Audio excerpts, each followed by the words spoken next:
Mick back here to do a different type of a video. I like to collect DVDs as well as just all kinds of things. And the last couple times I've gone out DVD hunting, I've had some pretty good luck finding some, I don't know if you'd consider them rare or out of print even, or hard to find DVDs. And I'd like to show you guys what my haul was the last two outings that I had. So I took a poll the other day on the channel here to see if people would be interested in these kind of videos, and the yeses won. So I'm going to start doing these types of videos as well as all the other videos that I do going forward, because I think these are kind of fun as well. Just about everybody's into movies, you know. You don't necessarily have to be a DVD collector to enjoy looking at, you know, rare movies that people pick up. So that's the way I see it. I hope all of you are doing well. Hope you had a good weekend. I split up the DVDs from these two hauls, you know, between movie genre and stuff like that. So we're going to start off checking out some of the horror ones that I picked up. I'm a huge fan of Vincent Price, and this is one I had quite a while ago and have needed to pick it up again. So I found it and grabbed it. The original House of Wax, not the Paris Hilton remake. Obviously. Nothing wrong with the Paris Hilton one that she was in. Quite honestly, I think it was okay for what it was. But I'm a fan of the original. And actually, this also includes the original 1933 Technicolor Mystery of the Wax Museum, which is pretty cool. A diabolical double bill of Warner Brothers horror greats. In the wicked performance that crowned him the movie's master of macabre, Vincent Price plays a renowned wax sculptor plunged into madness when an arsonist destroys his life's work. Unable to use his flame-scarred hands, he devises a new and murderous way of restocking his house of wax. The sweet dread and sheer fun of this creepy classic, co-starring Phyllis Kirk, Carolyn Jones, and Charles Bronson, and directed by Andre Detoth, had its roots in a Warner Brothers chiller from 20 years before, Mystery of the Wax Museum, starring Lionel Atwill as the wax-wielding madman and Fay Wray as a potential victim, directed by Michael Curtiz, and shot in a chillingly effective early two-color Technicolor process. It and its spooky remake offer you a delicious double dip in a paraffin bath of terror. Mystery of the Wax Museum was released in 1933, and The House of Wax was released in 1953. So then I picked up another, this one's kind of a murder mystery movie, and it's from 1945, actually. I'm a big fan of older movies like that, if they're good enough, you know. And this one certainly is. So this is Renee Claire's And Then There Were None.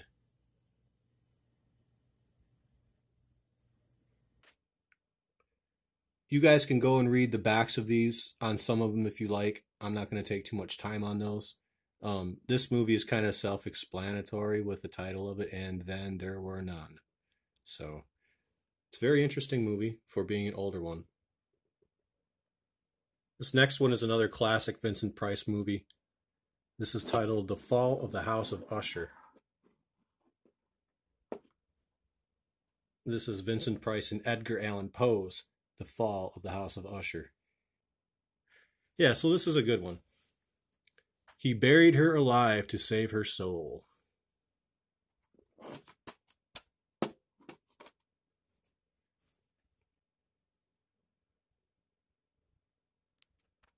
So next up would be the final Vincent Price movie I picked up, and this is called Theater of Blood. It's curtains for his critics. Vincent Price and Diana Rigg. Vincent Price was a tremendous talent.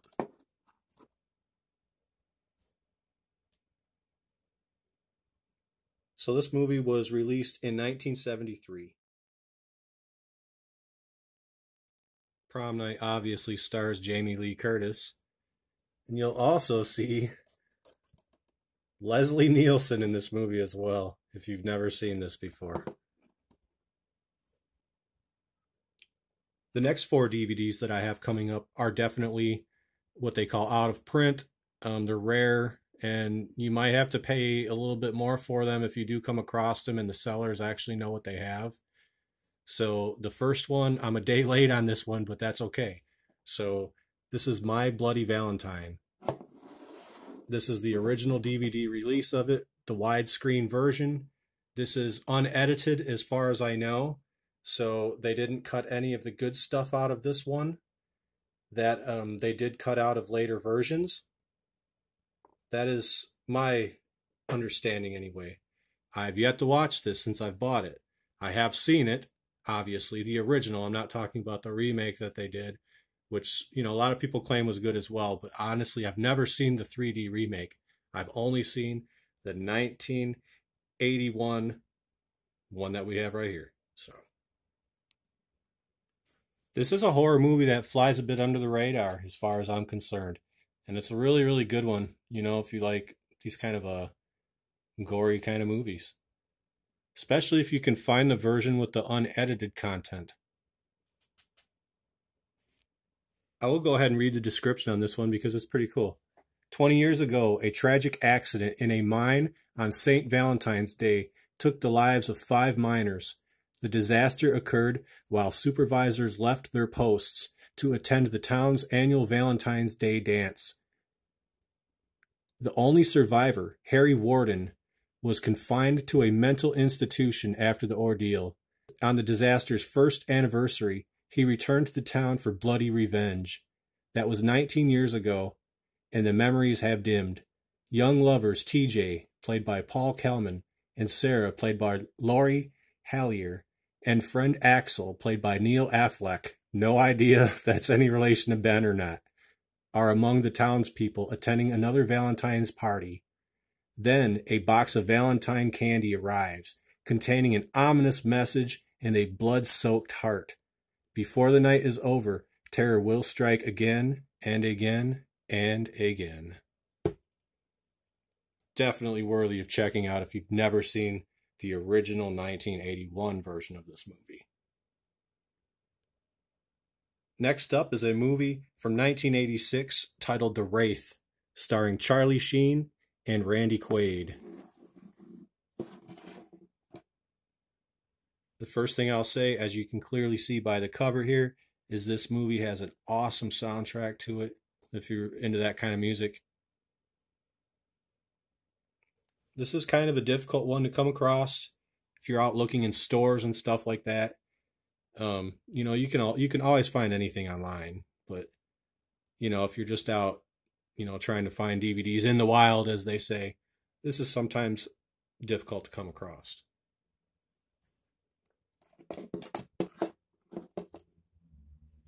So I'll read the description on this one too because it's kind of cool.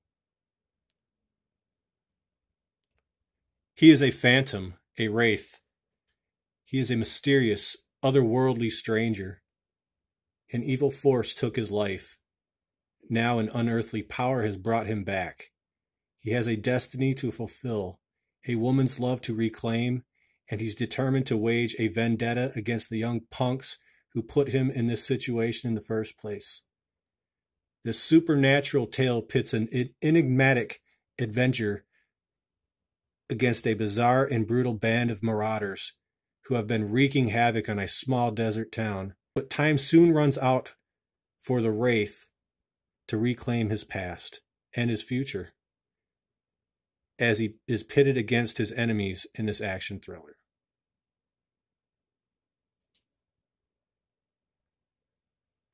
So the next kind of rare, difficult movie to find out in the wild that I picked up is 1988's Maniac Cop,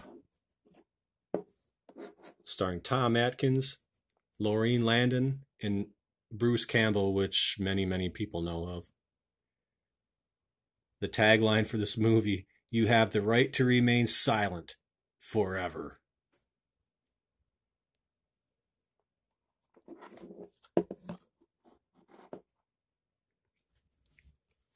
Maniac Cop is an action suspense thriller about a series of brutal mutilation murderers that terrorized New York City. Chaos reigns as an armed and scared citizens slaughter innocent policemen after it is revealed that a bloodthirsty killer is on the loose. It is a cop. The title of the movie is pretty self-explanatory. So finally, the last DVD I picked up on the horror suspense side is the Phantasm Part 2. I have Part 1 on DVD already. Now I have Part 2. That's probably as far as I'll go with this series because, quite honestly, I didn't like it past the second one. This was released in 1988 as well.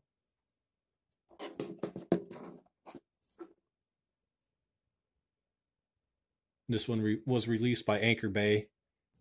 Next up is Animal House from 1978. This is the good version to have on DVD. This is the collector's edition.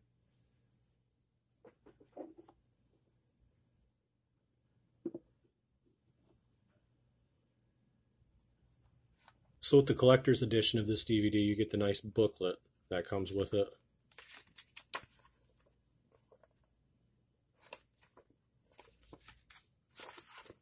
Folds out pretty far, actually.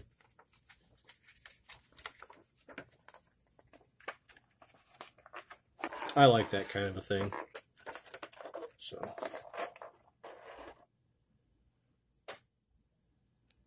the next DVD up I grabbed only for the artwork on the front, quite honestly, because I own two different versions of this movie already, plus the record album.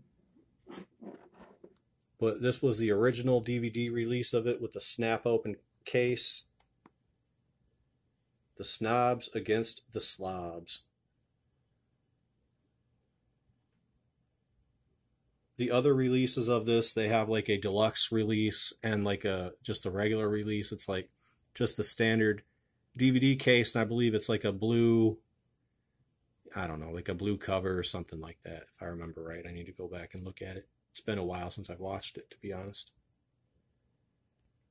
Look at the artwork for the gopher up top, too. He looks a lot more ominous than the fun-loving one from the actual movie. So I don't know if that's just because this is like an early artwork rendering of this or what.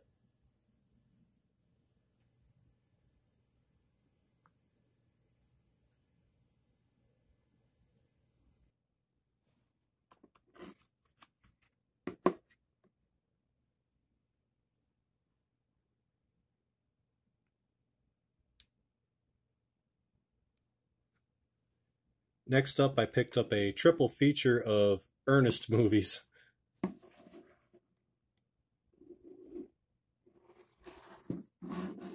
So I got the best one of them all. Earnest Goes to Camp, Earnest Scared Stupid, as well as Earnest Goes to Jail. All three of these probably the best ones that he did, in my opinion. Although I thought Slam Dunk Earnest was pretty damn funny in the 1990s. I mean, come on. Next up, Detroit Rock City. And to me, this was a very funny movie in its own right.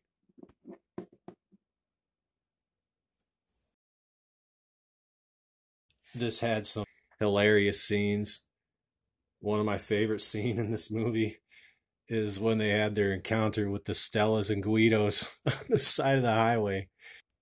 And you got this car with these pompadour wearing disco guys and girls listening to some disco song, clapping along and just singing. It's one of the funniest scenes I've ever seen in a movie, you guys. If you've never seen Detroit Rock City, at least try and search that scene out, man. The disco scene on the side of the road. Pretty funny stuff. In a good movie overall. I love the band Kiss, so, you know, right up my alley for this one. It's got a bunch of deleted scenes and all sorts of extra things on it. So next up is a movie called The Sasquatch Gang. This is extremely hard to find out in the wild. I've looked for this for years and years and years and never come across it out DVD shopping. Online, yes, you can always find it online. But when you're out at stores and stuff like that, it's hard to come across. This stars Justin Long. It also has Carl Weathers in this movie. And I'll tell you, man, this is one of the funniest movies that you could see in the world that doesn't have any cussing in it or any nasty, like no really bad stuff, you know? This one, you're able to watch it in front of like the kids and everything, you know? Funny, funny movie. That guy behind Justin Long without the shirt, they call him Shirts. And A+ movie this is. I can't recommend this one enough. It's pretty crazy that a comedy with not even one curse word in it can be as funny as it is. And that's just the honest truth about this one. So the horror movies and the comedy movies I picked up 2 weekends ago. And the next set of movies that you see, I picked up the day before the Super Bowl. So Saturday, just recently. So I went ahead and I picked up Snow White and the Seven Dwarfs. Yes, I did. For one thing, I do like that Disney classic. For another thing, this Platinum Edition DVD is becoming harder and harder to come across. And this is a really good version of it to have. So I got it. It has some cool insert stuff inside of it and all that good stuff. In the center, I got the 75th anniversary collector's edition of the Three Stooges, 2 DVDs. Awesome, man. I mean, the Three Stooges, what more can you say? That shit was funny, man. Funny, funny, funny. I like that stupid fucking humor, though. There's a lot of cool stuff inside this DVD. It's got a lot of insert type stuff and all that good stuff. Finally, off to the right, I picked up Transformers the movie, special collector's edition. Very happy to have all of these in my collection now.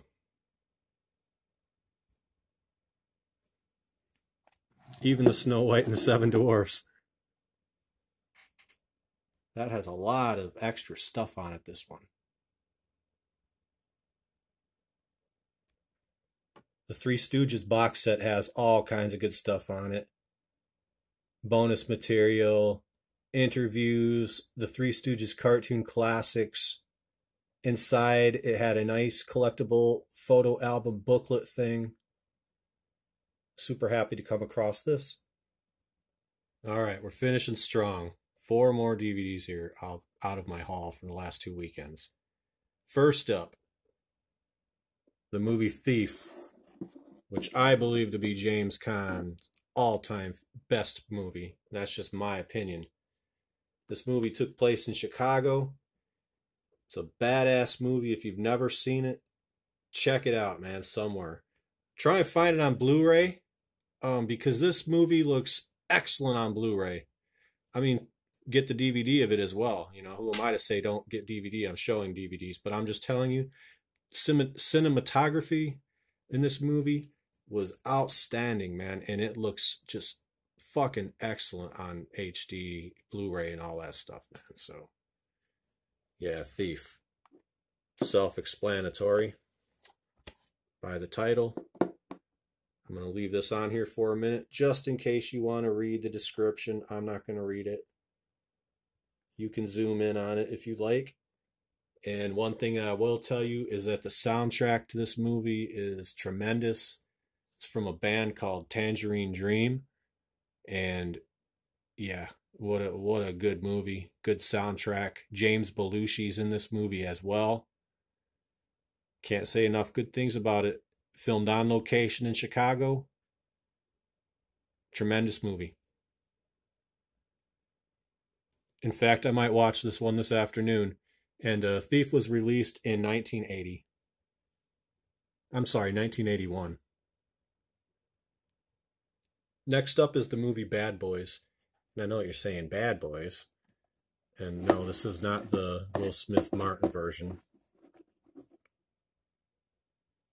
This is the early Sean Penn movie version.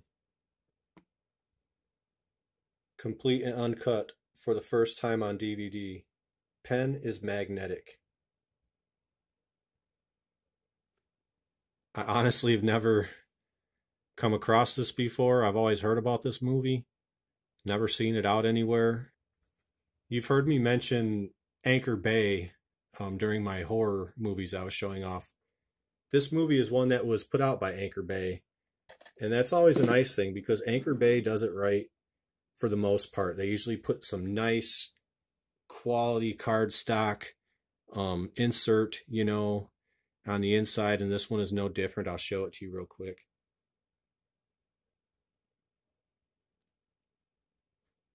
Check it out sometime if you're curious enough. 2 more movies to show you and I'm done with this. So we will close this video out with 2 classics from one of the finest actors to ever grace a movie screen, Mr. Sensei Steven Seagal. Yes, I am being sarcastic. But these were pretty good movies. I mean, just look at that look of determination on his face, man. He means business. Hair all slicked back and fucking don't mess with him, man.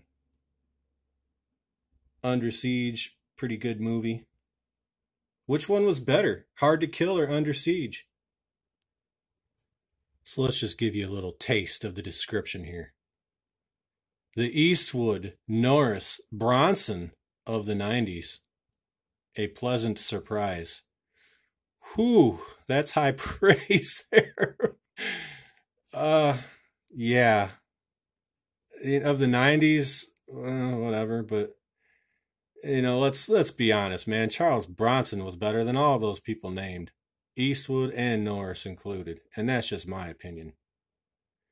So let's just give you a small taste of this description. A corrupt California politician and his hitmen have gunned down Los Angeles detective Mason Storm, what a name, and left him for dead. But they'll find out the Storm is hard to kill.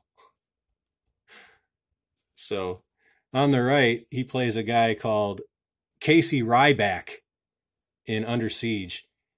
And this one also stars Gary Busey and Tommy Lee Jones. I always wondered if the WWE wrestler Ryback got his inspiration for calling himself Ryback from this movie, because the first Ryback I ever seen in the public eye was Casey Ryback, played by one Steven Seagal in Under Siege. But I digress. I really do like these movies, though. And I do give Steven Seagal a hard time because, you know, he's Steven Seagal. I mean, why wouldn't I? I really do like these movies. I like almost all Steven Seagal's movies, except for a lot of his later ones, you know.